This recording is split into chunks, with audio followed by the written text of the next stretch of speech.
Well, hello and welcome to Little State Big Voices. I know this is awkward for you guys because normally Shahida does this intro and then she says, and my co-host Tracy, and I say, hey y'all, but Shahida is out today. But she is with us in spirit and she will be back as soon as possible, probably in the next recording. So today I want to continue on our journey with our Menopause in 4 Act series. And so today we are going to meet a physician who doesn't just treat symptoms, she challenges the systems behind them. And that's one of the reasons that we were so excited to introduce Dr. Ellana Stinson, aka Dr. Ellana, who is an emergency medicine doctor, a public health leader, and an unapologetic advocate for reproductive justice and racial equity. So, since arriving in Massachusetts, she worked in emergency departments all over, including your town, Dorchester, East Boston, you name it. And she's led community centered vaccine efforts at the Reggie Lewis Center. Y'all know Reggie Lewis in Roxbury, and pushed for policy change from the inside, serving on the board of trustees for the Massachusetts Medical Society. But her mission doesn't stop at the hospital doors. As the founder of Safo Hair, Dr. Stinson brings her medical knowledge and Southern herbal legacy to the beauty space. So, Dr. Stinson is bridging the gap between health and hair care.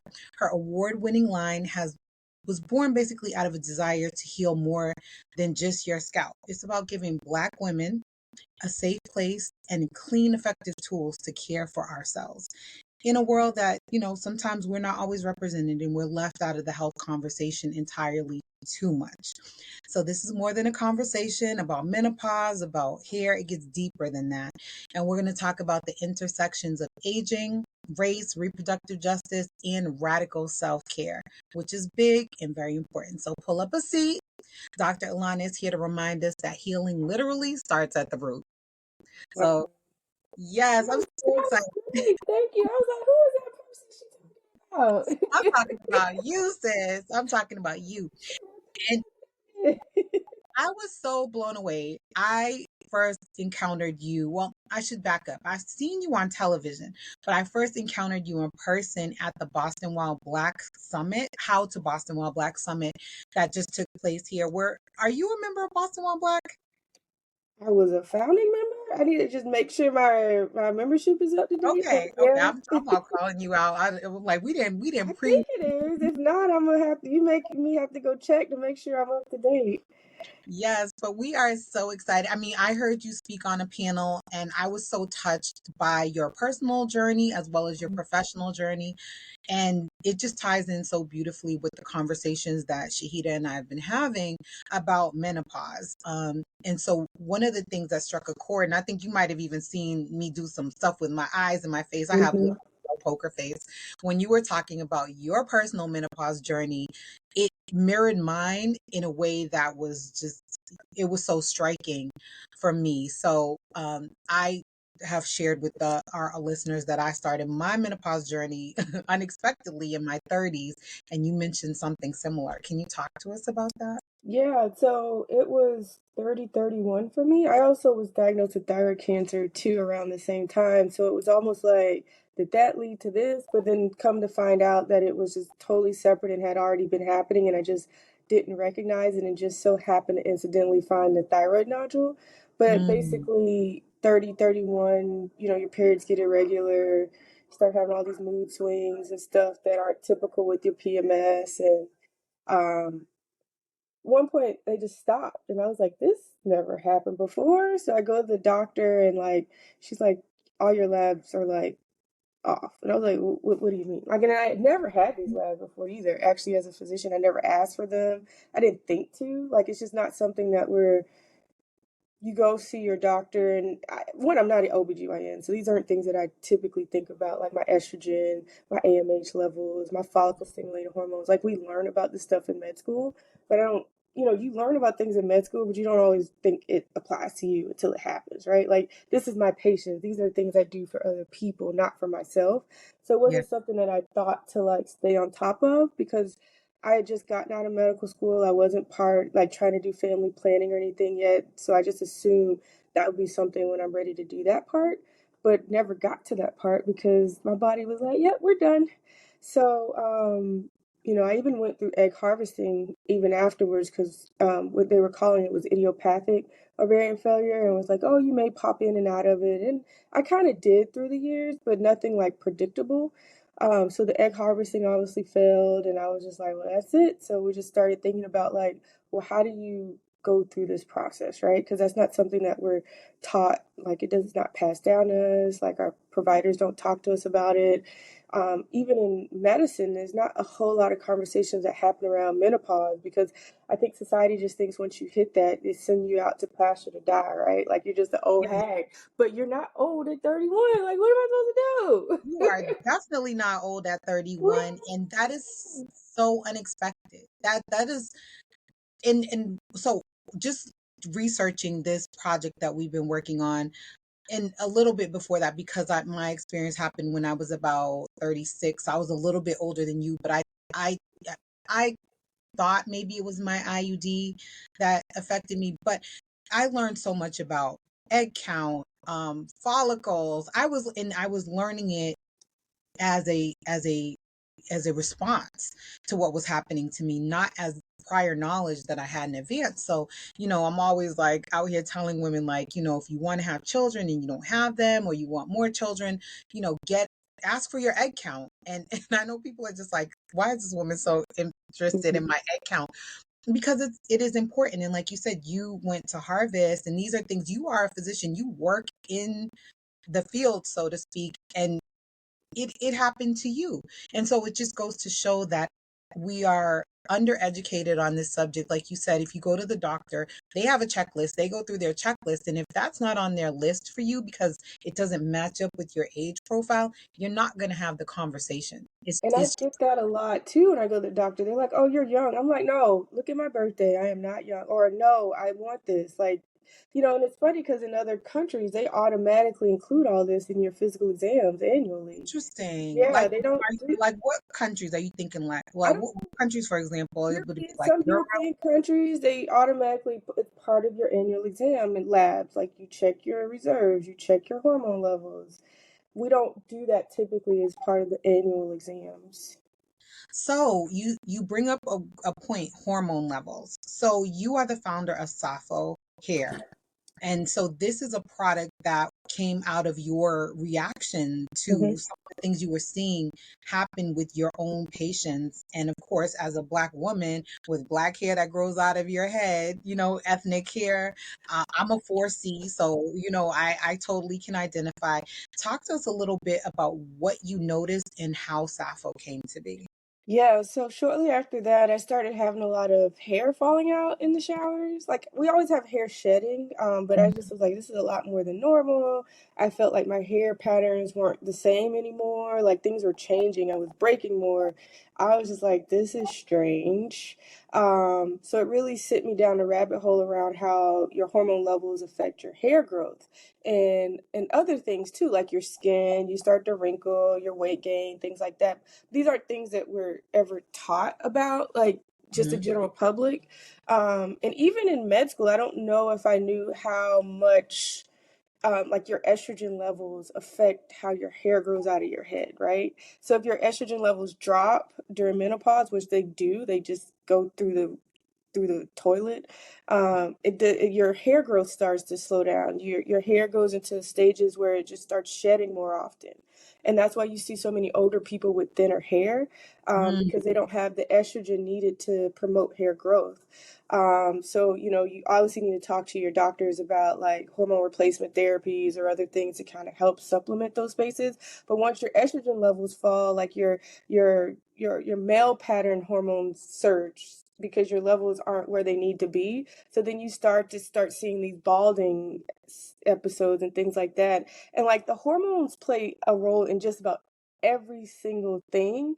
And like I knew it, but I didn't really think about it till it started happening to me, like I said. So it really sent me down this rabbit hole of saying, okay, so why is my hair shedding so much? How can we stop my hair from shedding so much? mhm, How can I even get my hair? I know I wouldn't get my hair back to where it was, like thick and really full, but like I wanted to stop what was happening. And I didn't, I went to a dermatologist here in Boston. It was like one of the top dermatologists. And I mm. remember she handed me some stuff. I was like, girl, I can't use this. I'm black. What are you talking about? And then the nurse pulls. I remember the nurse specifically pulls me in the corner.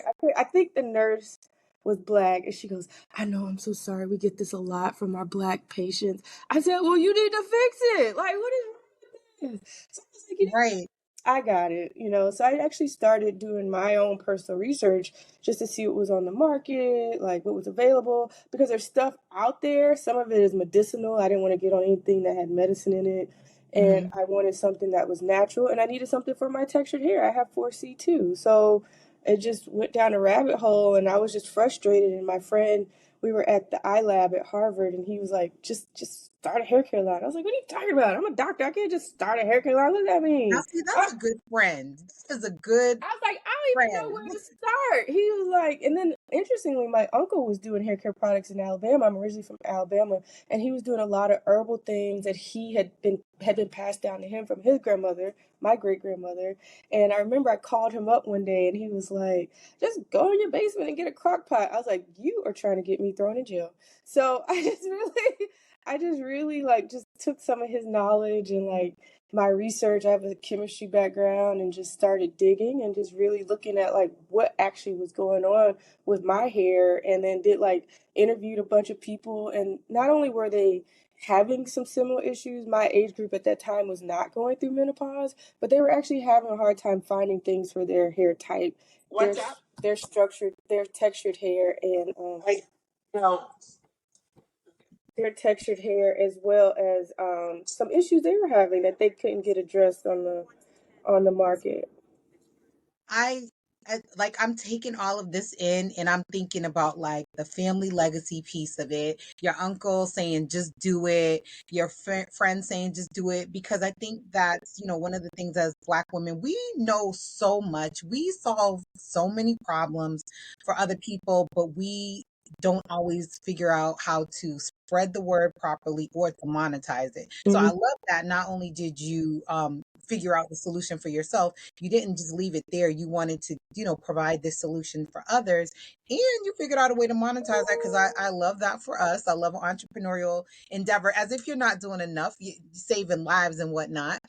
But I'm so impressed by that. And I have a family member too, my sister-in-law, who's always cooking up a concoction in her Hmm. kitchen of some kind, a home remedy. She's like a modern day like medicine woman, basically. And I think that's something that we sometimes neglect, is that just because it's sold on a shelf, just because you can get a prescription for something, doesn't mean it's the right thing for you. Hmm. So talk to us a little bit more about why you went the natural route with your Yeah. product. So, I mean, again, I'm from Alabama. My family's been there for 200 years, and I think I might have mentioned that on the panel, but I think that's really crucial to like my core and who I am and where a lot of my behaviors and thoughts come from.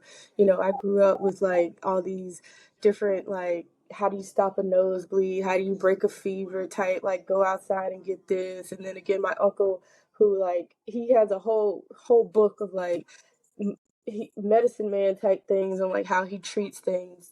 But these aren't things that were effectively passed down, because at one generation was like, I'm ashamed of that type thing.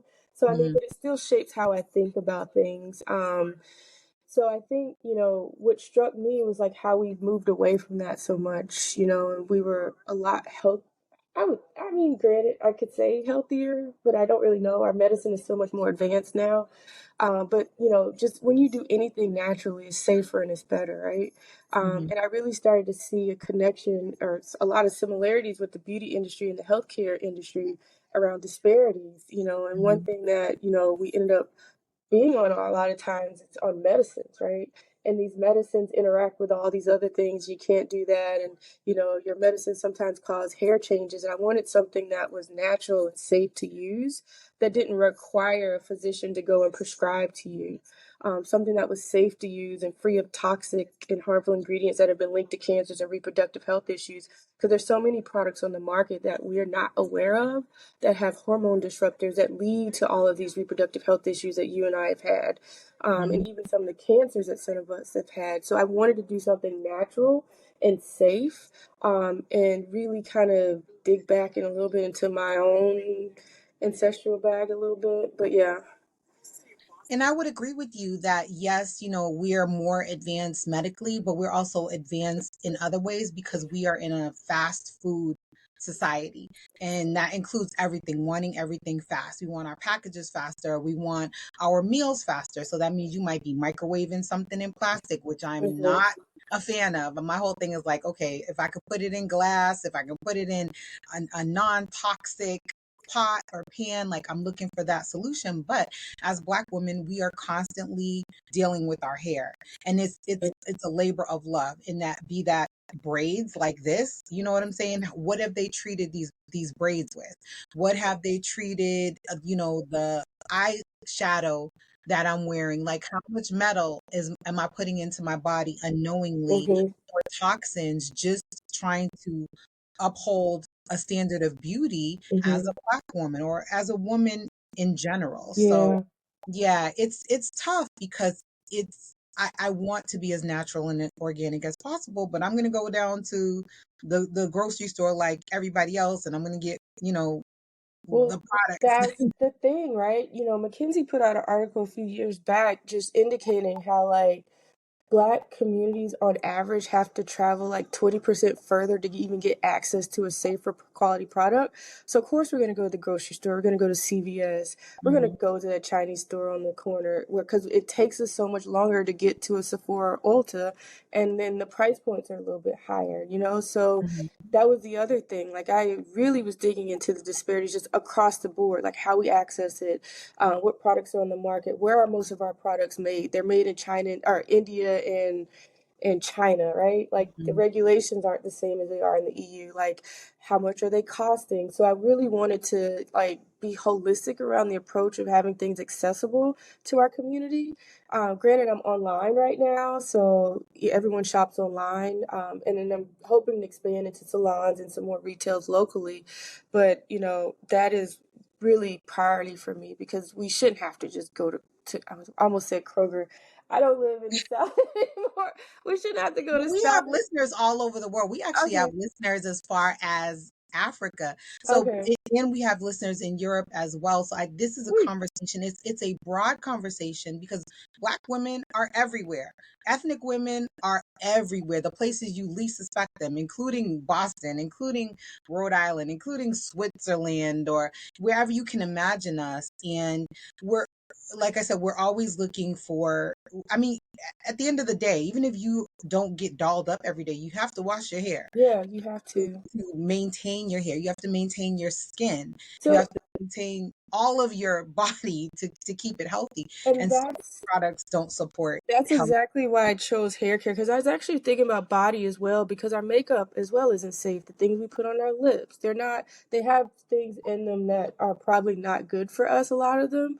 Um, in order, like, we're starting to see all these water resistance things, all this technology and makeup, but it's like, is it good long term? You know what freaks me out that I've been seeing a lot of, and I don't mean to cut you off, but it's the all over body deodorants.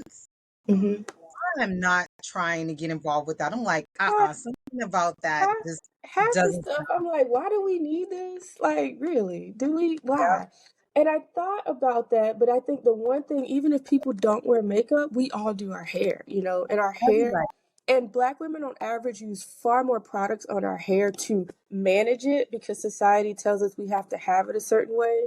So Mhm. just, we're almost forced because we can't just show, I mean, back, I don't want to say back in the day, but a few years ago, we couldn't just show up with our natural hair. Like, that No, was not a thing. Everyone was writing you up like, "What? This is my hair. What's wrong with you?" So exactly. we God were forbid you have locks. God forbid you let your hair grow the way it grows out of your head naturally. in the comments when you showed up like that, when you were really trying to at the forefront of all this natural hair movement. Mhm. I remember someone told me, "Oh, I love your popcorn hair." I'm like, "Girl, if you don't get out my face." My popcorn hair. She goes, "It's festive." I was like, "Is it?"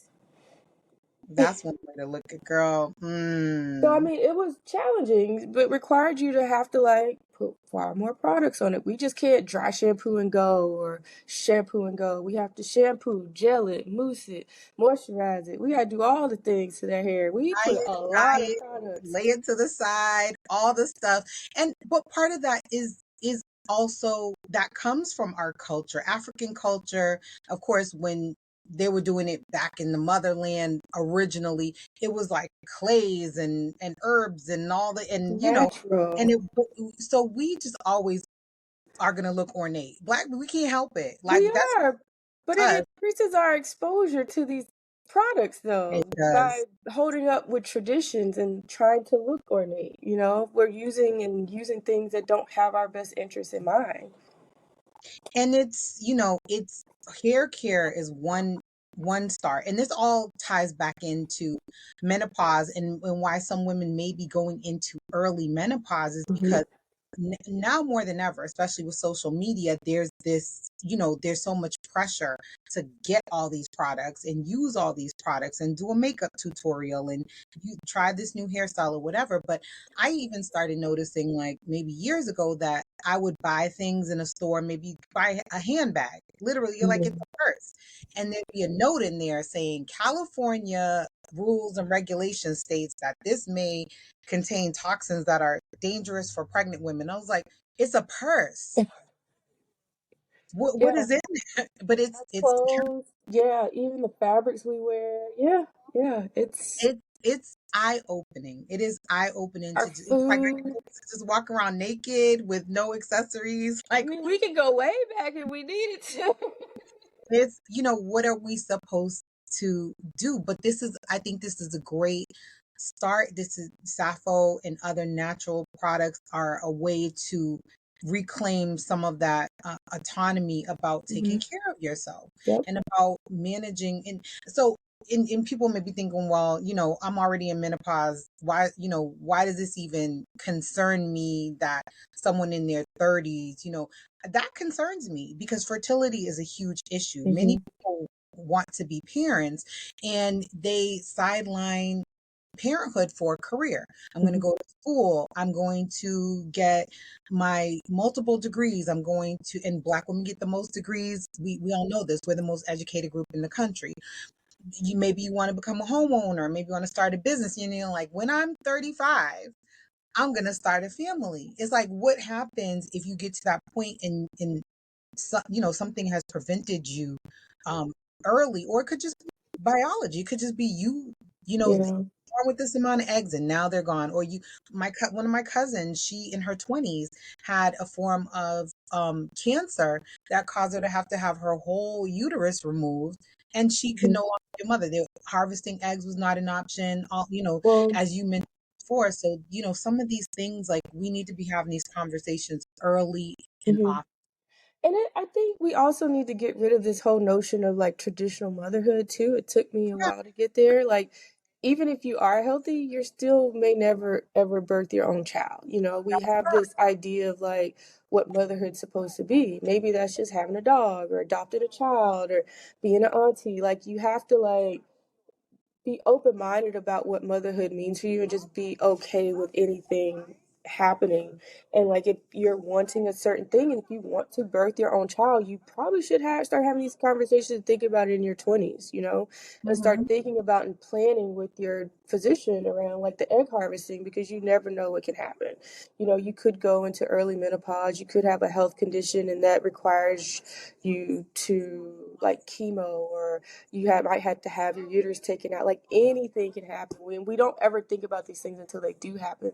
But I mhm. think having a child is not the only thing you need to worry about with menopause, because estrogen, like I mentioned, is so important around everything, like your Yeah, metabolism. So like your metabolism slows down, you gain weight, you're higher risk of like all the things that come with obesity and weight gain. And then estrogen is very protective of your heart, so you're at risk of cardiovascular disease and issues at an earlier age. It protects your bones, and then you're at risk of like osteoporosis, and you start breaking bones.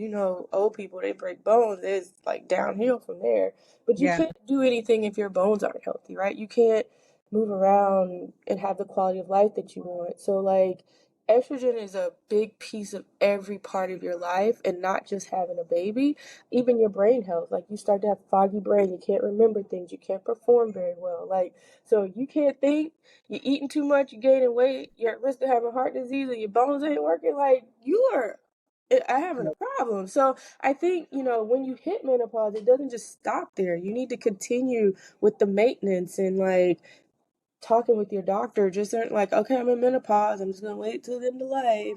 Like, you still have to do a lot of health maintenance around that to make sure you're healthy, getting your bone scans, making sure they're on top of your cardiovascular health, and even like supplements and things like that to kind of help with your metabolism and your diet, controlling that, and like making sure you're staying mentally sharp. I love everything that you said, and we have touched on so many of those subjects. The memory fog where we just like I literally the amount of things I forget on a daily basis ain't even cute. Like Mhm. I have a whole sticky note system. I went through a phase where I thought I was going through early Alzheimer's.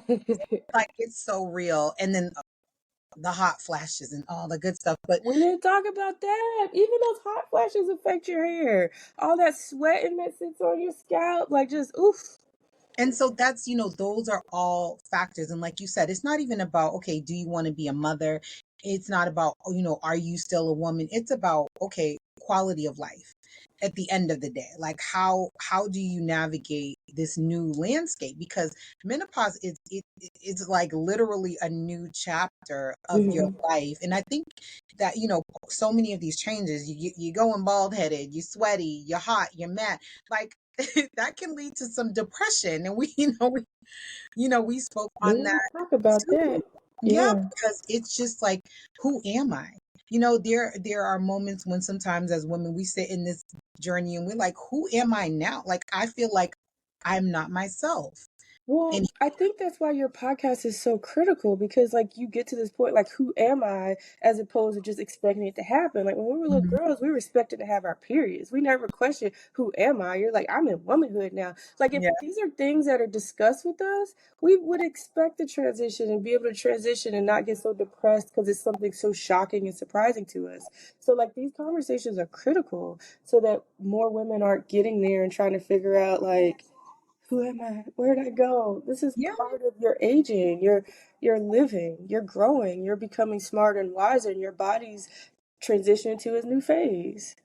And there's so much power in sharing information. You may not need that information, but it's good to have a heads up and know what could possibly happen because no one's experience is going to be the same. But it's just so crucial to be sharing information. Now, I also want to touch on something you mentioned about having conversations with your doctor, asking for certain tests. I think a lot of people so I find that there are different kinds of people. Some people go to their doctor religiously and they just follow what the doctor's agenda is. And other people don't go to the doctor at all unless something, happens and they're forced to go to the physician. What are some good tips and tricks for when you have regular scheduled appointments or if you think something is going on and you need to start a conversation and a Yeah. dialogue with the physician? So it's really hard, even for me as a physician, but I know what to say to like be like the buzzwords. But I think for like the general public, like if you're wanting to start learning about things, especially like, okay, I'm early 30s, I want to start family planning, and you want to go to your doctor, I think having that conversation around family planning, I think if you're go and they're open to having that conversation, that's amazing. Ask as many questions as possible. I would say do your research on the internet before you go to make sure you get all your questions asked. But if you go and they say, well, you don't need to worry about that right now, you probably need a new doctor. Like, because anyone who blows you off when you want and need answers about something is not going to have your best interest at heart. And I think that I tell people this all the time. It's like the racism, people don't check their racism at the door when they walk into the hospital, right? Like it still permeates with patient care. And that can even come from our own kind too. So don't just think because you got a black doctor that, they care about you. Like a lot of this is like, what's it called? We perpetuate a lot of these things. So I think you need to make sure that you don't feel like if your doctor tells you something that's the end all be all. You need to take control of your own health care and get the answers you need to where you feel comfortable. And you may not always get all the right answers. You may not know all the right answers to ask, but your doctor should be telling you so that you're informed. And if you don't feel informed, you're in the wrong place. The other thing is, if there's something that is concerning you specifically and your doctor's blowing it off, I'd sometimes tell people to ask, so what's on your differential with these symptoms I just gave you, right? So then it Mm, makes your doctor tell you what they're considering, because sometimes that doctor isn't always thinking about a differential. They will hear your symptoms and be like, oh, you're okay, go away. But then if you ask them to think a little bit critically, like what are you thinking this could potentially be? And then if they start listing things off, you ask them, well, have you ruled all that out? Right? mm. And if they say, yeah, we ruled it out by this and that and that and that, you got a doctor. But if they say, no, but I don't think that's what you have, you need to go get a new doctor. Because honestly, like, the Yeah. practice of medicine isn't because we're so brilliant and smart, it's that we know diseases and we know disease patterns. And if we think you fit in a pattern, then we work it up to rule it out. And if we haven't done that, then we haven't done our job. And would you agree or that Black women sometimes we just don't fit the mold. We don't fit the standard prototype of what is in the medical books because a lot of research is not number one done on us, and number two they don't really focus on the things that affect us more as a race. So they're going to look for like the baseline. Okay, this is a general statement or this is a general thing that happens to people, but sometimes things affect us more than others. And that goes for all races. Some Asian cultures suffer from certain diseases and ailments more so than Black and white people. And the same thing goes for African Americans. So, you know, I wouldn't say we don't fit the mold. I again, so for instance, Asian people have more, like, they'll have more liver, gallbladder diseases and cancers and stuff, but they still present like the book tells you. You know, okay. we all present a certain way, but like if your doctor's not asking the questions and they just assume that, oh, you're just complaining being a lazy Black woman, of course you're not going to fit a mold because they haven't evaluated you properly. But there's no disease in the book that Black people, or we haven't been studied really for that it doesn't, we can't be worked up for, that I can think of, you know. Okay. I mean, That's good news. one thing I think is not studied enough is like how racism and oppression affects our health, for us to be able to assess it as a physician. But like for the most part, like heart disease is heart disease. You know, women sometimes will show up differently with their heart disease, but that's women in general. And Black people sometimes show up with different complaints. Like I sometimes will show up with like, I feel like I'm constipated or I'm gassed, and it's actually heart disease. As a, but Really? we're taught this, you know. So if the doctor's not paying attention, they're gonna blow you off. But they know better. So this is not we don't fit the mold thing. It's your doctor's not listening to you thing.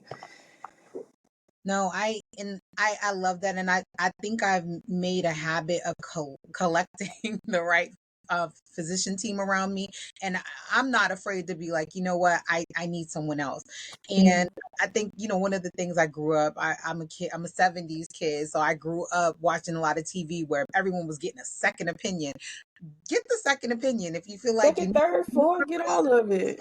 Yes, if you're going to get three quotes for somebody to work on your house, you might have to get three opinions from a physician if you feel like you're not getting what you need. But I just appreciate the fact that you show up as your authentic self with your beads, and you're going to be in that ER saving lives and being Black. Like that is so important because representation is important. If you end up unexpectedly at the hospital and you see someone that looks like you and understands you and just has that built-in like level of compassion, that's part of the healing to me. Like I love I that. mean, I get my patients that come in, my older ladies with their wigs. I'll go in and I'll fix them. Like, Yeah, you know, like let me fix that for me. but it's just part of it's part of all of this is part of community, and I'm so glad that you decided to stay here with us because you could be doing this in Alabama, you could be doing, I mean, Sappho's all over, but the things that you're doing here and that it kind of started here in Massachusetts is Mhm.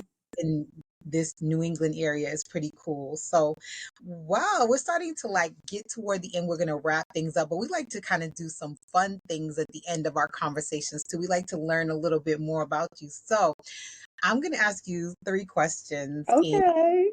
more like off topic. So if you could have any superpower, what would that superpower be? Hmm.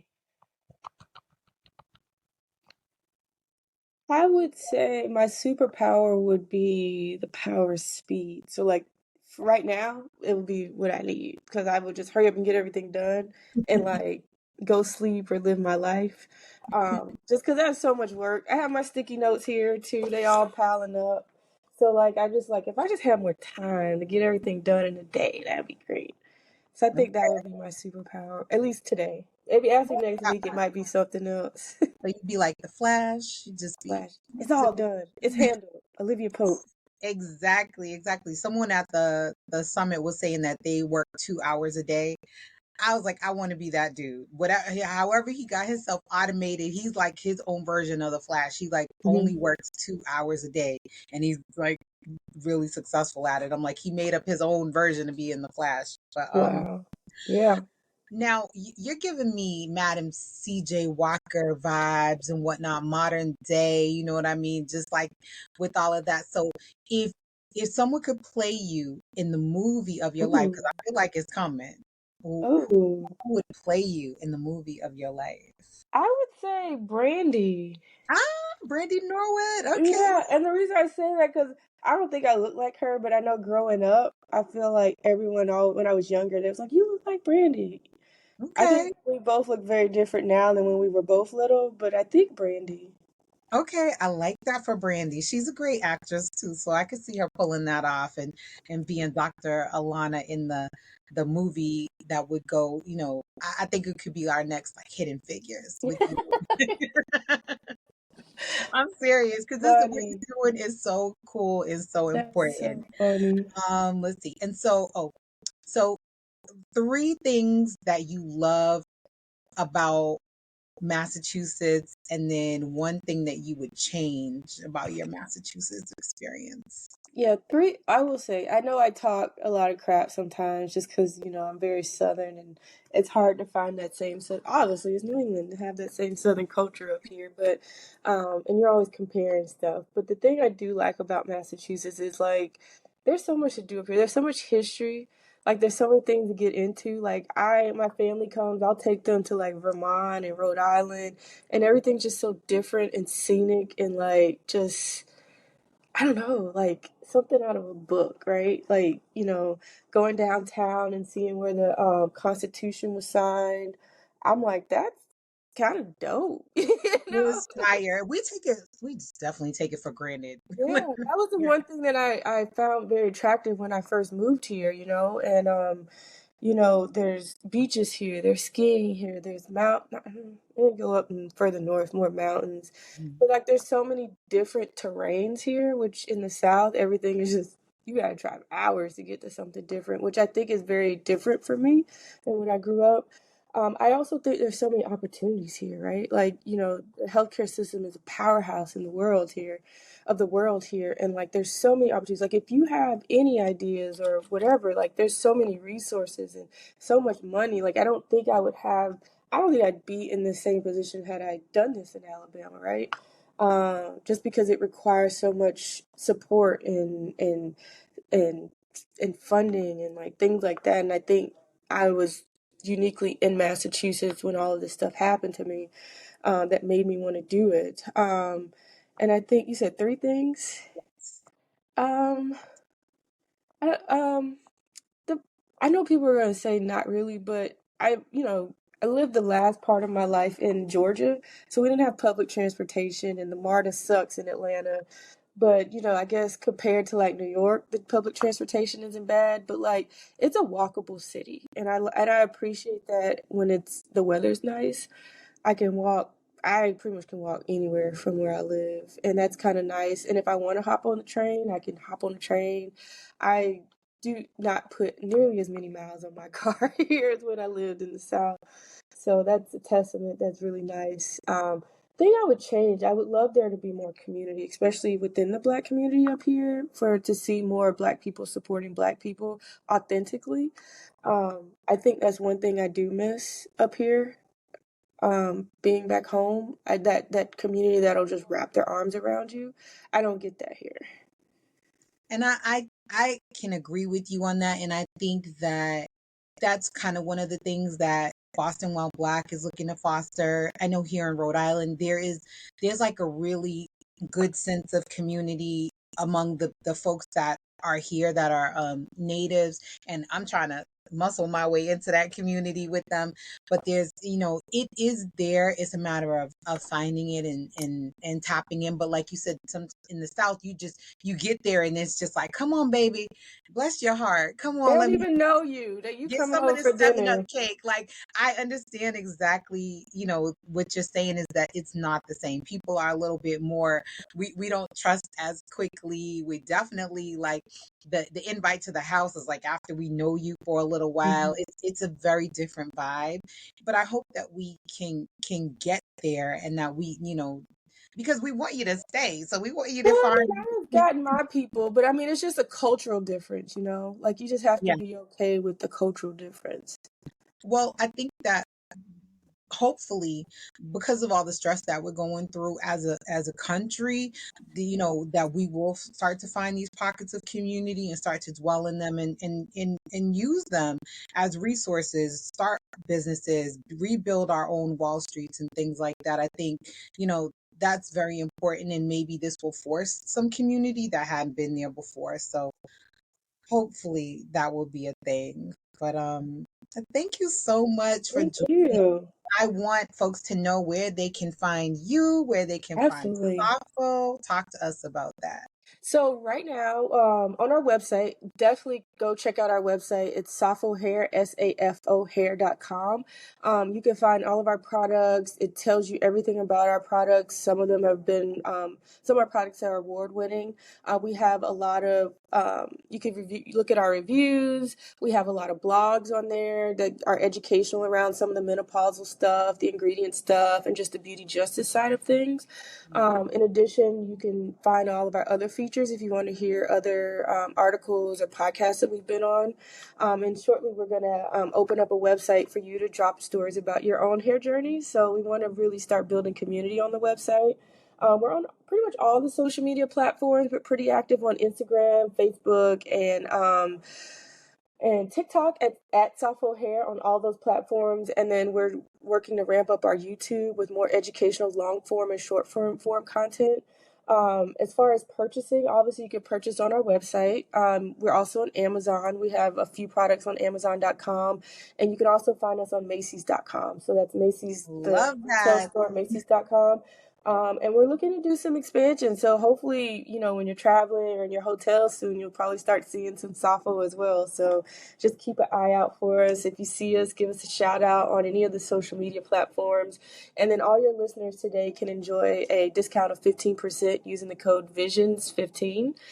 So we'd love for you to try out some of our products and give us some feedback. I love that. So I will follow up and I will make sure all of our listeners get that code. So it's going to be Voices 15 for all of you to enjoy a discount to try the products. You're going to love them. There's no doubt about it. Because what's not to love about taking better care of yourself and having a worry-free experience, making yourself beautiful, doing the thing that you have to do. You have to wash and maintain your hair. And I'm guessing we're probably going to see a skin line. I feel the skin line is coming. Oh, look at you being prophetic. We do have one skin product. It's just not on market yet. So it's coming. Yeah. I love that, and I'm so glad that you found at the circle that supports you, that encourages you, and that helped you bring this to market for us because we need it as women of all in all stages of our life. So I thank you so much for joining us. This has been amazing, and this is a great way to kind of cap off the series. I think that we may even do another one just because we have so much more, but this episode is definitely one we wanted to get someone who knows what they're talking about Mhm. professionally in the house because we just over here complaining and whatnot, but you actually were able to bring some science, some knowledge, and Mhm. some homegrown legacy solutions to this talk. So thank you so much Thank you. I for really coming, appreciate and this I'm looking platform. forward to what you guys have upcoming next. So I will drop that code and follow Dr. Ellana and follow us, share these episodes, be someone else's community. Thank you. Thank you. Thank you for having me. Thank you so much, and we will see you soon. Bye.